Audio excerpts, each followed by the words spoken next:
Bonjour à tous et merci de nous rejoindre sur Futur TV pour cette nouvelle édition de la rédaction. Voici les titres de ce journal. Les familles des militaires kidnappés par les djihadistes début août lèvent leur sit-in et rouvrent la route de Dahr el-Baïdar, axe vital reliant Beyrouth à l'est du Liban. Elles vont toutefois transférer leur mouvement de protestation vers la place Riyad el-Salah, en face du siège du gouvernement. Wael Boufaour rend visite aux proches des otages. Il réitère l'engagement de l'État à mener des négociations sérieuses et directes avec les ravisseurs en vue d'un échange de prisonniers et assure que la médiation qatari se poursuit. La ville syrienne de Kobané, située près de la frontière turque, en passe de tomber aux mains des islamistes radicaux de Daesh. Barack Obama doit rencontrer les commandants en chef des forces armées pour faire le point sur les opérations en cours. Et à suivre également dans ce journal, Uhuru Kenyatta, premier chef d'État en exercice à comparaître devant la Cour pénale internationale. Le président kényan est poursuivi pour son rôle présumé dans les violences post-électorales qui ont secoué le Kenya en 2007 et 2008. Les familles des militaires kidnappés par les djihadistes début août ont décidé de lever leur sit-in et rouvrir la route de Dahr el-Baïdar, bloquée partiellement puis totalement depuis plusieurs semaines. Ces derniers jours, les proches des soldats ont érigé des tentes et brûlé des pneus sur cet axe vital qui relie Beyrouth à l'est du Liban. Les familles estiment que leurs mouvements ont causé assez de tort aux populations de la région, notamment les agriculteurs de la Bekaa et de la montagne. Elles ont toutefois décidé de transférer leur sit-in vers la place Riyad el-Salah, en face du siège du gouvernement. Une trentaine de soldats et agents des forces de sécurité intérieure sont toujours retenus en otage par les djihadistes du Front al-Nosra et de l'organisation de l'État islamique depuis les combats meurtriers avec l'armée en août à Edsel dans la Bekaa. Et puis le ministre de la Santé a pour sa part réitéré l'engagement de l'État à mener des négociations sérieuses et directes avec les ravisseurs en vue d'un échange de prisonniers, comme le réclament les islamistes. Wael Boufaour, qui a rendu visite aux familles, a assuré que la médiation qatari se poursuit. Il a cependant averti que les affrontements meurtriers qui ont opposé les djihadistes Hezbollah dimanche dernier dans la région de Brital, dans la Bekaa, ne sera pas le dernier incident de ce genre. Quelqu'un a démenti les propos attribués au patriarche maronite concernant le Hezbollah. Selon une information publiée par le quotidien Safir hier, Bchalalaï aurait affirmé que pour les chrétiens, l'État islamique serait ajougné sans l'intervention du Parti de Dieu en Syrie. Le responsable du bureau de presse de Bkelki a catégoriquement démenti cette information, accusant le journal de vouloir semer la discorde et la zizanie.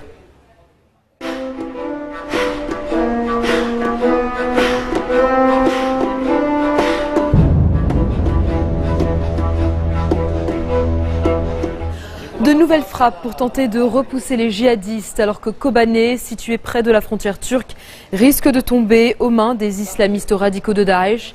Les unités du peuple kurde tentent, elles, de défendre la ville rue par rue, bien qu'elle soit moins nombreuse et moins bien armée.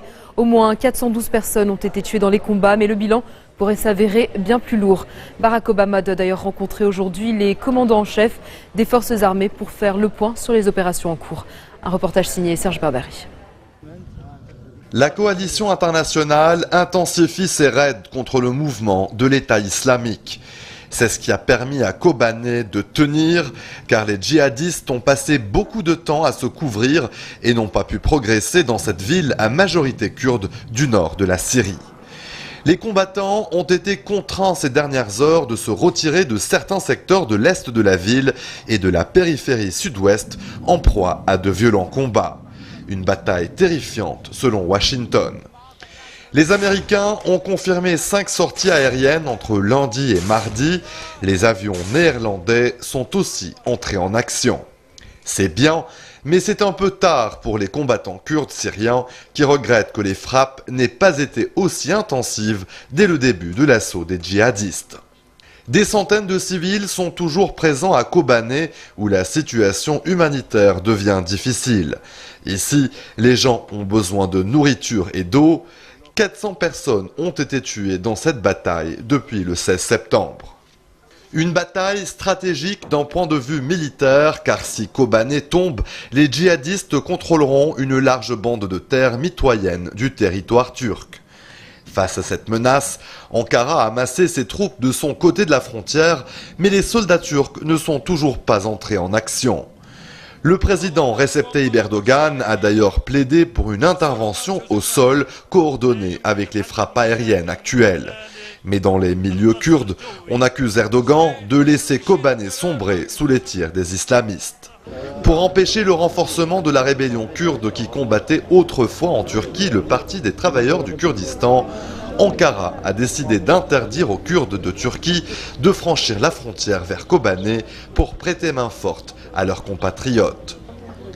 L'inaction turque est très mal prise dans la communauté kurde. Des manifestations se multiplient dans le pays, souvent émaillées de violences. Des violences auxquelles la police a répondu de la manière la plus brutale, parfois à balles réelles. Il y a déjà 14 morts et 2 provinces sont soumises à un couvre-feu. C'est l'armée qui, depuis hier, assure le maintien de l'ordre dans la plupart des provinces kurdes frontalières de la Syrie et de l'Irak après l'explosion de cette contestation. L'état d'urgence, cela faisait 22 ans que le dispositif n'avait pas été utilisé. Une réunion exceptionnelle du gouvernement se tenait d'ailleurs cet après-midi. Les Kurdes d'Europe se mobilisent aussi pour leurs frères de Syrie. Plusieurs dizaines d'entre eux sont parvenus à faire irruption dans le Parlement européen à Bruxelles, en Belgique. Et en France, plus d'1 millier de personnes ont défilé à Marseille. Un rassemblement s'est également tenu à Paris où près de 200 personnes ont manifesté devant l'Élysée. Et dans le nord de l'Allemagne, des violences sanglantes ont opposé des membres des communautés kurdes et yazidis à des militants islamistes à Hambourg et Celle, faisant au moins 23 blessés. Le président américain Barack Obama doit rencontrer ce mercredi les commandants en chef des forces armées et faire le point sur les frappes aériennes menées par l'armée américaine et les alliés en Syrie, mais aussi en Irak. Et puis cette information de dernière minute, François Hollande soutient la création d'une zone tampon entre la Syrie et la Turquie pour accueillir et protéger les personnes déplacées. C'est ce que le président français a indiqué à son homologue turc lors d'un entretien téléphonique. La coalition internationale engagée en Irak contre l'organisation de l'État islamique s'agrandit un peu plus. Les députés canadiens ont en effet formellement approuvé la participation militaire de leur pays pendant 6 mois. Sans surprise, la majorité parlementaire conservatrice a approuvé le plan du Premier ministre Stephen Harper avec 157 voix en faveur de l'intervention et 134 contre. Il va s'agir de la première intervention militaire pour l'armée canadienne depuis la campagne aérienne en Libye en 2011. Le Premier ministre a cependant exclu tout envoi de troupes de combat au sol. La mission canadienne prévoit l'envoi de 6 avions de chasse F-18 au maximum, d'un avion de ravitaillement en vol, de 2 surveillances et d'un appareil de transport de personnel. Un déploiement qui va mobiliser 600 militaires. Le FBI lance un appel à témoins pour tenter d'identifier un djihadiste à l'accent nord-américain. Il apparaît dans Flames of War, un récent film de propagande de l'organisation de l'État islamique. Le visage dissimulé derrière une cagoule, en tenue de camouflage et pistolet à la main, il joue le narrateur. Selon le FBI, une douzaine d'Américains combattraient actuellement au sein de groupes djihadistes en Syrie et en Irak. 2 jours après s'être excusé auprès des Émirats arabes unis et de la Turquie, le vice-président américain a appelé le ministre saoudien des Affaires étrangères pour s'excuser de sa gaffe diplomatique. Joe Biden avait en effet suggéré que l'Arabie saoudite et des alliés avaient financé et armé des djihadistes en Syrie. Selon la Maison-Blanche, il a remercié le prince Saoud El Faisal pour sa coopération avec la coalition internationale. Biden a également clarifié ses remarques sur le conflit en Syrie. Les 2 responsables ont estimé que l'affaire est désormais close. Dans un instant, combien la grève des pilotes d'Air France va-t-elle coûter au groupe? La réponse après la pause.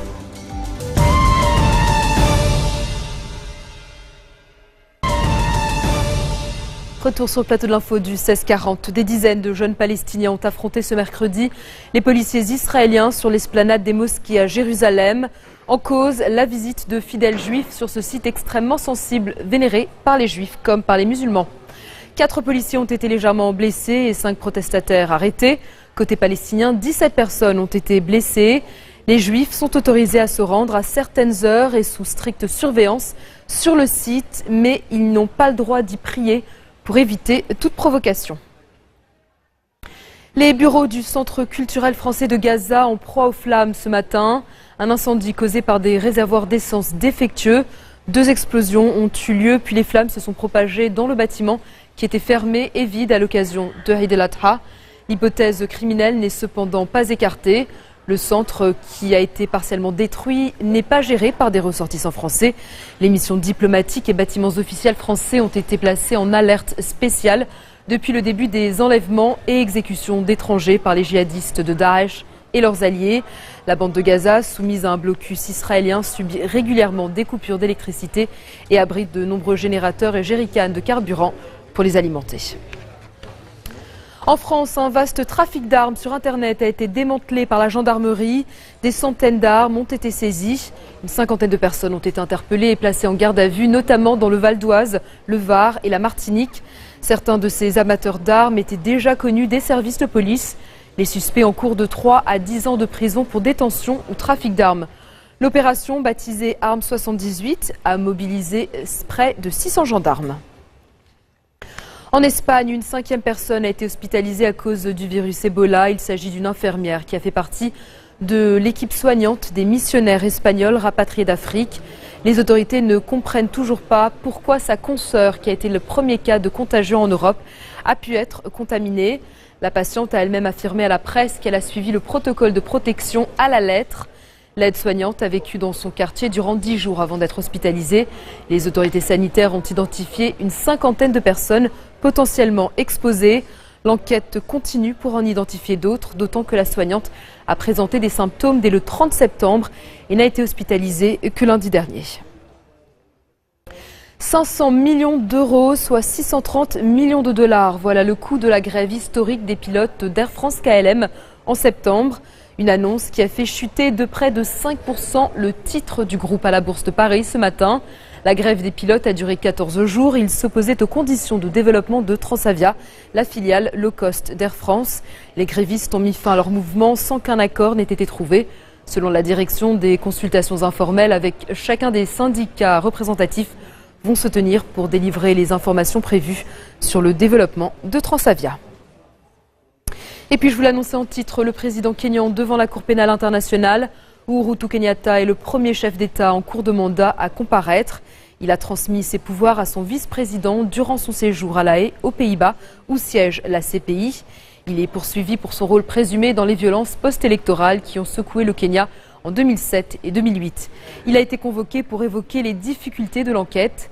Le bureau de la procureure de la CPI a dénoncé des intimidations présumées de témoins. Elle accuse Nairobi de ne pas coopérer avec la Cour, en refusant notamment de lui transmettre des relevés bancaires ou téléphoniques qui pourraient prouver, selon elle, qu'Uhuru Kenyatta a orchestré une partie de ces violences. Violences qui ont fait plus de 1000 morts et 600 000 déplacés. Et c'est la fin de ce journal. Tout de suite, le rappel des titres qui ont marqué l'actualité de cette journée. Les familles des militaires kidnappés par les djihadistes début août lèvent leur sit-in et rouvrent la route de Dahr el-Baïdar, axe vital reliant Beyrouth à l'est du Liban. Elles vont toutefois transférer leur mouvement de protestation vers la place Riyad Salah en face du siège du gouvernement. Wael Boufaoul rend visite aux familles des otages. Il réitère l'engagement de l'État à mener des négociations sérieuses et directes avec les ravisseurs en vue d'un échange de prisonniers et assure que la médiation qatari se poursuit. La ville syrienne de Kobané, située près de la frontière turque, en passe de tomber aux mains des islamistes radicaux de Daesh.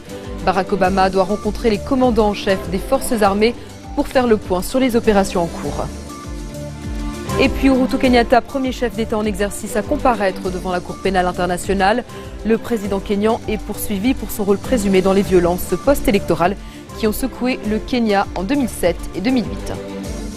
Merci de votre attention. Retrouvez-nous tous les jours à 16h40 heure de Beyrouth. Vous pouvez également nous suivre en ligne sur notre site web ou en téléchargeant notre application mobile. Excellente soirée à toutes et à tous.